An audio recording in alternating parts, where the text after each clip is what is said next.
ব্যাপার নেই, উনি তাড়াতাড়ি স্নান করে। আর আরেকজন এত অলস, সারাদিন খালি কানে ফোন নিয়ে শুয়ে থাকে, মানে স্নান করা করি সিন নেই, স্নান করে না, রুমে স্প্রে গায়ে ডলে। তারপরে রান্না হচ্ছে রান্নাঘরে আসলাম, রান্না হচ্ছে চিকেন রান্না করছি। ছেলে আর আমি দুজন মিলে বাজার থেকে চিকেন নিয়ে আসলাম। আজকে ছেলের অনেক কষ্ট হয়ে গেছে, আমার সাথে একটু বাজারে গেছিল। চিকেন রান্না করা হচ্ছে, রান্না করতে করতে দিদি পালিয়েছে, ঠিক আছে। আর একজন তো বাড়িতে এসে যেই স্নান করেই সঙ্গে সঙ্গে ঝামেলা অশান্তি শুরু, ভাত দাও।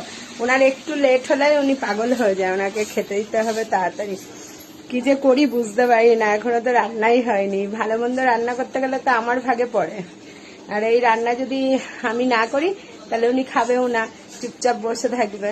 তোমাদের কার কার সাথে এরকম হয় একটু আমাকে জানাবে তো, যে হাবিজাবি রান্না হলে দিদি রান্না করে কোনো অসুবিধা নেই, কিন্তু যখনই চিকেন রান্না হয় বা ভালো মাছ ঠাচ রান্না হয় তখনই রান্না আমাকেই করতে হবে।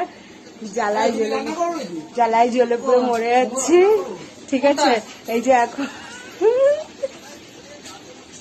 দিদিরা আবার জিজ্ঞাসা করছে তুমি রান্না করছো নাকি, দিদি বলছে কই কোথায়, আমি তো রান্না করছি না। কি তালে পড়ে গেছি আমি, সে বলার মতো না।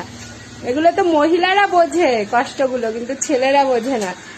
আর স্নান না করে এখন একটু বাদে আবার ঘুরতে বেরোবে, বডি স্প্রে দেবে, কত কিছু দেবে।